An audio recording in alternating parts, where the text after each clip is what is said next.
সামনে থাকা তো মেয়ের সামনে ফিল্ম মারতে গিয়ে পড়ে যাবো কল্পনা করিনি।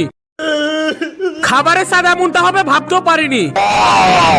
আসলে তোমরা যেমনটা দেখেছিলে চলেছিলাম আমরা জঙ্গলের ভেতরে। জঙ্গলে একটু মঙ্গল করে এখন যাবো ড্যামের নিচে যেদিকে জল নাই। যা বড় বড় পাথর সাবধানে পা রাখতে হবে, কোন রকম ভাবে পড়ে গেলে হাসপাতালও ভর্তি নিবে না। উঠে যায় মাউন্ট এভারেস্টের মতো বড় একটা পাথরে আর কয়েকটা ভিডিও বানিয়ে নি। ব্রিজটা যা ওপারে জল আছে এপারে 1%ও নয়, ভুল করে ব্রিজটা ভেঙে গেলে আমরা সবাই শহীদ। এখানে দেখি সবাই ভিডিও বানাচ্ছে, তাই আমরাও না থেমে সোজা চলে এলাম লাইন দিতে। লাইন দিতেই হবে কারণ এখানে অনেক জনই ভিডিও বানাচ্ছে। তারপর শাহিদের মোবাইলটা নিয়ে আজিমকে কয়েকটা ভিডিও বানিয়েছি। সবই হও কিন্তু ক্যামেরাম্যান হইও না, খুবই জ্বালা। তারপর 500 বছর পর আমিও চান্স পেলাম। জলের যা স্রোত, কোন রকম ভাবে পড়ে গেলে এত মেয়ের সামনে অপমান।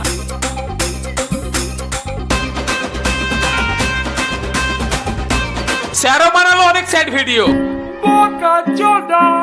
যেতে লাগি আবার যেখানে রান্না বান্না হচ্ছে, খাবারে যা সুগন্ধি ছড়াচ্ছে এখানে সবাই দাঁড়িয়ে গেছে, এখান থেকে হটতেই চাইছে না।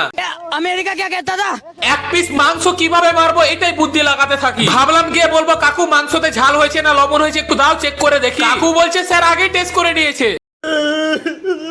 খাওয়া দাওয়ার আগে ভাবলাম কিছু ভিডিও বানিয়ে নি, কারণ খাওয়া দাওয়ার পর কেউ নড়তে চাইবে না। তারপর ফিল্ম মেরে এইভাবে পড়বো ভাবতেও পারিনি, ওরা একদম মাইনাস হয়ে গেল। পড়ে যাওয়ার পর অনেক খিদা লেগেছে তাই খেতে বসে গেলাম। ফুড ভ্লগার না তাই বলতে পারছি না, মাংসটা একেবারে জুসি ছিল, রাইসটা ঝরে ঝরে পড়ছে। খাওয়া দাওয়া শেষ, পেট একেবারে লোড, লাস্ট বারের মতো ঘুরতে চলে এলাম। আর কেউ হাঁটতে পারছি না তাই চেপে গেলাম বাসে। আর বাস থেকে নামতে চাই না, হাসিম যখন কোনো জায়গায় বলবে হাঁটবো তখন নামবো, তাছাড়া না। তো আমাদের এই মেসেঞ্জারের 3টা এপিসোড তোমাদেরকে কেমন লাগলো প্লিজ কমেন্ট করে জানাও। আর হ্যাঁ, ফলো সাবস্ক্রাইবটা কিন্তু প্লিজ করে নাও।